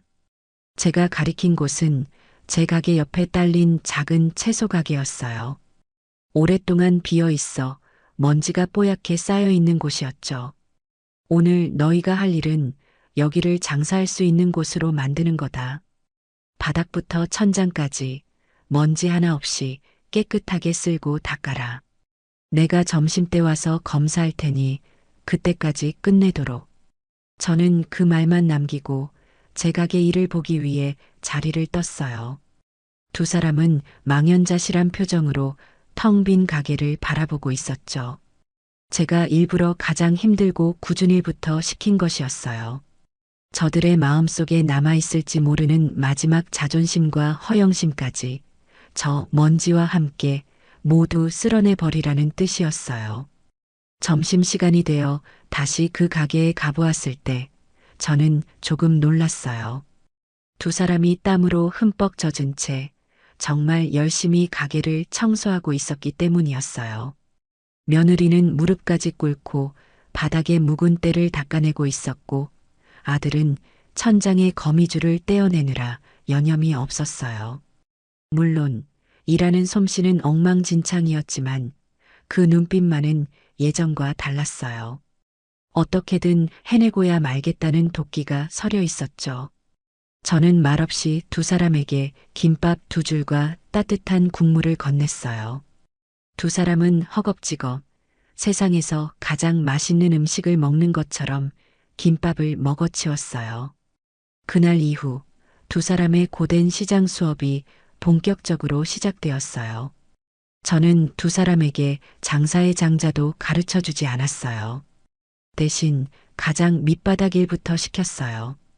매일 새벽 산더미처럼 들어오는 채소를 나르고 다듬고 씻는 일이 그들의 주된 업무였어요. 며느리의 곱던 손은 흙과 물에 닿아 금세 거칠어졌고 아들의 어깨는 무거운 짐을 나르느라 매일 밤 파스를 붙여야 했죠. 처음에는 불평도 많았어요. 아들은 허리가 아프다, 어깨가 쑤신다며 앓는 소리를 했고 며느리는 손톱이 부러졌다며 눈물을 글썽이기도 했어요. 그럴 때마다 저는 조금도 봐주지 않고 호통을 쳤어요. 그 정도도 못 참으면서 어떻게 평생을 먹고 살겠다고. 엄살 부릴 시간에 배추 한 폭이라도 더 날라. 제 호통에 두 사람은 입을 삐죽이면서도 결국 제 지시를 따를 수밖에 없었어요. 그렇게 한 달, 2달이 지나자 두 사람에게도 조금씩 변화가 찾아오기 시작했어요. 아들은 요령 없이 힘만 쓰던 예전과 달리 어떻게 하면 더 효율적으로 짐을 나를 수 있는지 스스로 터득하기 시작했고, 며느리는 무뎌진 손으로 채소를 다듬는 속도가 제법 빨라졌어요. 어느 날 저녁, 유난히 고된 하루를 마치고 가게 정리를 하고 있는데 며느리가 제게 다가와 조심스럽게 묻더군요. 어머니, 저 배추는 어떻게 봐야 싱싱한 건지 알 수 있어요? 저는 말없이 가장 실하고 좋은 배추를 고르는 법을 가르쳐 주었어요. 며느리는 제 말을 하나라도 놓칠세라 진지한 눈빛으로 경청했어요. 그날 밤 셋이 함께 시장 구석의 작은 국밥집에 앉아 늦은 저녁을 먹었어요. 뜨거운 김이 올라오는 국밥을 허겁지겁 먹는 아들과 며느리의 모습을 보며 저는 처음으로 가족이라는 단어의 의미를 다시 생각하게 되었어요. 피를 나누고 법적으로 얽혀 있다고 해서 가족이 되는 것이 아니었어요. 이렇게 함께 땀 흘리고 서로의 고단함을 이해하고 같은 곳을 바라보며 나아갈 때 비로소 진짜 가족이 되는 것이었죠. 그날 우리는 아주 오랜만에 서로를 마주보며 희미하게 웃었어요. 그 웃음은 새로운 시작을 알리는 신호탄과도 같았어요. 시간이 약이라는 말은 어쩌면 진리인지도 모르겠어요. 아들과 며느리가 시장에서 일을 시작한 지 어느덧 1년이라는 시간이 흘렀어요. 그동안 참 많은 일들이 있었어요. 처음에는 어설프기 짝이 없던 두 사람은 이제 제법 장사꾼다운 맵시를 갖추게 되었죠. 아들은 새벽 경매 시장에 나가 좋은 물건을 떼어오는 배포를 익혔고, 며느리는 손님들을 대하는 솜씨가 날이 갈수록 능숙해졌어요. 특히 며느리는 의외의 재능을 보이기도 했어요. 미적 감각이 있었는지 채소를 보기 좋게 진열하는 솜씨가 아주 뛰어나 우리 가게는 시장에서도 가장 예쁜 채소 가게로 입소문이 나기 시작했어요. 두 사람은 1년 동안 단 하루도 쉬지 않고 일했어요. 그렇게 악착같이 번 돈으로 빚도 거의 다 갚아나갔어요. 물론 그 과정이 순탄하기만 했던 것은 아닙니다. 장사가 안 되는 날에는 서로에게 날카로운 말을 내뱉으며 다투기도 했고, 고된 몸 때문에 서러움이 북받쳐 눈물을 쏟는 날도 있었죠. 하지만 예전과 달라진 점이 있다면 이제 두 사람은 더 이상 서로를 탓하거나 원망하지 않는다는 것이었어요. 대신 어떻게 하면 이 어려움을 함께 헤쳐나갈 수 있을지 머리를 맞대고 고민하기 시작했어요. 그러던 어느 날 시장에 큰 위기가 닥쳤어요. 저희 가게 바로 건너편의 대기업에서 운영하는 대형 식자재 마트가 들어선 것이었어요. 쾌적한 시설에 값싼 가격을 무기로 내세운 그곳 때문에 시장 상인들의 시름은 날로 깊어져만 갔어요. 저희 가게 역시 매출에 큰 타격을 입었죠. 예전 같았으면 제가 나서서 해결책을 찾았겠지만 이번에는 저는 가만히 지켜보기만 했어요. 이제 저 두 사람이 스스로의 힘으로 이 위기를 극복해야만 했으니까요. 아들과 며느리는 며칠 밤낮으로 머리를 맞대고 고민했어요. 그리고 마침내 저를 찾아와 자기들의 계획을 이야기하더군요. 어머니, 저희 생각인데 앞으로는 가게에 손님이 오기만을 기다리면 안 될 것 같아요. 저희가 직접 손님을 찾아가야 해요. 찾아간다니? 그게 무슨 소리냐? 요즘 맞벌이 부부나 혼자 사는 젊은 사람들은 시장에 올 시간도 없고 와도 재료를 어떻게 손질해야 할지 잘 모르잖아요. 그래서 저희가 그런 사람들을 위해서 밀키트라는 걸 만들어 보려고요. 며느리가 반짝이는 눈으로 저를 보며 말했어요. 된장찌개, 김치찌개, 각종 볶음 요리에 필요한 모든 재료를 깨끗하게 손질하고 양념까지 만들어서 집에서는 끓이기만 하면 되도록 만들어 팔겠다는 것이었어요. 아들은 옆에서 거들었죠. 그리고 시장 주변에 혼자 사시는 어르신들이 많으시잖아요. 그런 분들을 위해서는 저희가 소량의 채소를 꾸러미로 만들어서 매일 집 앞까지 배달해드리는 서비스를 시작해 볼까 해요. 두 사람의 계획을 듣고 저는 정말이지 깜짝 놀랐어요. 저보다 훨씬 더 똑똑하고 시대의 흐름을 읽을 줄 아는 장사꾼이 되어 있었던 겁니다. 저는 그 자리에서 두 사람의 계획을 흔쾌히 허락해 주었어요. 그날부터 아들 내외는 가게 일이 끝나고도 밤늦게까지 남아 밀키트 개발에 매달렸어요. 그리고 마침내 순잔의 찬방이라는 새로운 이름으로 배달 서비스를 시작했죠. 결과는 대성공이었어요. 신선한 재료와 저희 집안 대대로 내려오는 손맛이 더해진 밀키트는 금세 입소문이 났고 주문이 폭주하기 시작했어요. 두 사람은 몸이 두 개라도 모자랄 정도로 바빠졌지만 그들의 얼굴에는 피곤한 기색보다 활기찬 생기가 넘쳐 흘렀어요. 그리고 제 70번째 생일날이었어요. 저는 그날도 어김없이 시장 가게 문을 열고 손님들을 맞이하고 있었어요. 아들 내외는 아침 일찍부터 보이지 않아 바쁜가 보다 하고 대수롭지 않게 생각하고 있었죠. 그런데 점심시간이 지날 무렵 아들과 며느리가 케이크 상자를 들고 제 가게로 찾아왔어요. 어머니, 생신 축하드려요. 두 사람은 제 앞에 케이크를 내려놓고 서툴게 생일 축하 노래를 부르기 시작했어요. 시장 상인들이 모두 모여들어 박수를 쳐주었죠. 저는 쑥스러우면서도 가슴 벅찬 감동에 눈시울이 뜨거워졌어요. 노래가 끝나고 며느리가 제게 작은 상자 하나를 내밀었어요. 어머니, 저희가 드리는 선물이에요. 상자를 열어보니 그 안에는 제가 평생 써서 날이 무뎌진 낡은 칼 대신 아주 잘 벼려진 새 칼 세트가 들어 있었어요.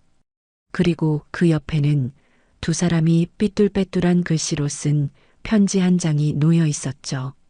저는 천천히 그 편지를 읽어 내려갔어요. 사랑하는 어머니께. 지난 1년 저희에게는 지옥이자 천국 같은 시간이었어요. 어머니 덕분에 저희는 땀의 가치와 돈의 무서움을 배웠고 무엇보다 진짜 어른이 되는 법을 배웠어요. 저희를 포기하지 않아 주셔서 저희에게 새로운 삶을 선물해 주셔서 정말 감사합니다. 이제는 저희가 어머니의 든든한 버팀목이 되어드리겠어요. 사랑합니다, 어머니. 저는 결국 참지 못하고 눈물을 쏟고 말았어요. 그 어떤 비싼 선물보다 그 어떤 달콤한 말보다 저 편지 한 장이 제게는 세상 가장 큰 감동이었어요. 아들은 그런 제 어깨를 말없이 감싸주었고 며느리는 제 눈물을 닦아주었어요. 그 순간 저는 깨달았어요. 제가 잃어버렸던 아들을 그리고 한 번도 가져보지 못했던 진짜 딸을 이제야 비로소 되찾았다는 것을요. 그해 추석 저희는 아주 오랜만에 온 가족이 함께 명절을 쇠기 위해 큰 집으로 향했어요. 큰 집에는 일가 친척들이 모두 모여 있었죠. 아들 내외가 시장에서 장사를 한다는 소문은 이미 친척들 사이에 파다하게 퍼져 있는 듯 했어요. 어떤 친척은 대견하다며 등을 두드려주기도 했지만 어떤 친척은 여전히 색안경을 끼고 우리를 바라보는 듯 했어요. 특히 평소 저와 사이가 좋지 않던 동서가 유독 비아냥거리며 말을 건네더군요. 아이고 형님, 우리 경태가 시장에서 고생이 많다면서요. 뺀질하게 회사 다니던 애가 흙 묻히고 일하려니 얼마나 힘들까. 저는 대꾸할 가치도 느끼지 못하고 가만히 있었어요. 하지만 제 아들은 예전의 아들이 아니었죠. 아들은 웃으며 동서의 말을 받았어요. 숙모, 저는 지금이 훨씬 더 행복한데요. 제 손으로 직접 돈 벌고 제 힘으로 제 가정을 책임진다는 게 얼마나 뿌듯한 일인지 숙모는 아마 평생 모르실 거예요. 아들의 당당한 대답에 동서의 얼굴이 살짝 굳었어요. 하지만 그걸로 끝이 아니었어요. 동서는 이번에는 며느리를 향해 화살을 돌렸어요. 어머, 새아가. 손이 이게 뭐니? 여자 손이 이렇게 거칠어서 어떡해. 우리 경태가 마음 아프겠네. 며느리 역시 더 이상 예전의 며느리가 아니었어요. 며느리는 자신의 거칠어진 손을 당당하게 들어 보이며 활짝 웃었어요. 이 손이 바로 저희 가족을 먹여 살리는 자랑스러운 손인걸요. 동서어른. 저는 제 이 손이 세상 어떤 명품 가방보다 더 예쁘고 소중해요. 며느리의 그 한마디에 동서는 완전히 할 말을 잃고 말았어요. 주변 친척들은 모두 감탄한 눈으로 아들 내외를 쳐다보았죠. 저는 속으로 쾌재를 불렀어요. 하지만 동서의 마지막 발악이 남아 있었어요. 술이 몇 잔 돌고 분위기가 무르익었을 무렵 동서가 모든 친척들이 다 들으라는 듯 큰 소리로 말했어요. 그래도 그렇지. 아무리 화가 나도 시어머니 뺨을 때린 며느리는 좀 심하지 않나? 형님은 그런 며느리랑 어떻게 한 집에서 얼굴 보고 살아요? 나라면 속 터져서 못 살아. 그 말이 나오는 순간 시끄럽던 거실에 찬물을 끼얹은 듯 정적이 흘렀어요. 모든 시선이 저와 아들 내외에게로 쏠렸어요. 저는 이제 제가 나서야 할 때라고 생각하고 입을 열려던 참이었어요. 그런데 저보다 한 발 먼저 제 아들이 자리에서 벌떡 일어나더군요. 그리고는 모든 친척들을 향해 아주 크고 분명한 목소리로 말했어요. 여러분, 제가 오늘 이 자리에서 확실하게 말씀드리겠어요. 아들은 잠시 숨을 고른 뒤 말을 이었어요. 그날 제 어머니의 뺨을 때린 것은 제 아내가 아닙니다. 바로 저 김경태라는 놈이었어요. 친척들이 모두 술렁이기 시작했어요. 아들은 그런 친척들을 향해 고개를 숙여 사죄한 뒤 다시 말을 이어갔어요. 제 아내의 손은 그저 제 어리석음과 불효를 담아 휘두른 도구에 불과했어요. 아내가 저 지경이 되도록 방치하고 오히려 부추기고 어머니의 가슴에 대못을 박은 것은 바로 저였어요. 그런 저를 저희 어머니께서 바로 잡아주신 겁니다. 아들은 저를 향해 돌아보며 말했어요. 어머니는 그날 제가 짜는 장난감들을 부수신 게 아닙니다. 어머니의 희생을 당연하게 여기고 아내의 허영심을 사랑이라 착각했던 제 썩어 빠진 정신머리를 박살 내주신 겁니다. 만약 그날이 없었다면 저는 평생 철부지 망나니로 살았을 겁니다. 제 어머니는 바로 제 인생의 은인이십니다. 아들의 진심 어린 고백에 저는 차오르는 눈물을 참을 수가 없었어요.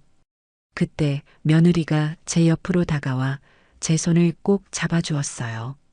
그리고는 아들의 말을 이어받아 친척들을 향해 말했어요. 동서 어른 말씀이 맞아요. 저는 시어머니 뺨을 때린 천하의 몹쓸 며느리였어요. 하지만 저희 어머니는 그런 저를 내치지 않으시고 제게 새로운 인생을 살 수 있는 기회를 주셨어요. 제 이 거친 손으로 이제는 저희 어머니의 눈물을 닦아드릴 겁니다. 며느리는 그 말을 끝으로 제게 고개를 숙여 큰 절을 올렸어요.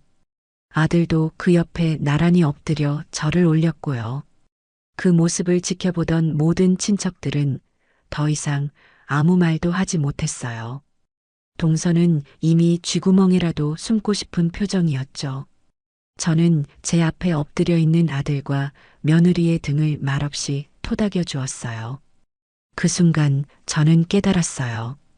진정한 사이다란 누군가를 무너뜨리고 복수하는 데서 오는 순간의 쾌감이 아니라는 것을, 잘못된 것을 바로잡고 망가진 것을 다시 일으켜 세우고 그리하여 어제보다 더 나은 오늘을 만들어내는 것, 그리하여 내 사람들이 더 단단하고 행복해지는 것을 지켜보는 것, 그것이야말로 제 인생 최고의 가장 완벽한 사이다라는 것을요. 저는 세상에서 가장 든든한 아들과 세상에서 가장 예쁜 딸을 얻었어요. 더 이상 제 인생에 부러울 것은 아무것도 없었습니다.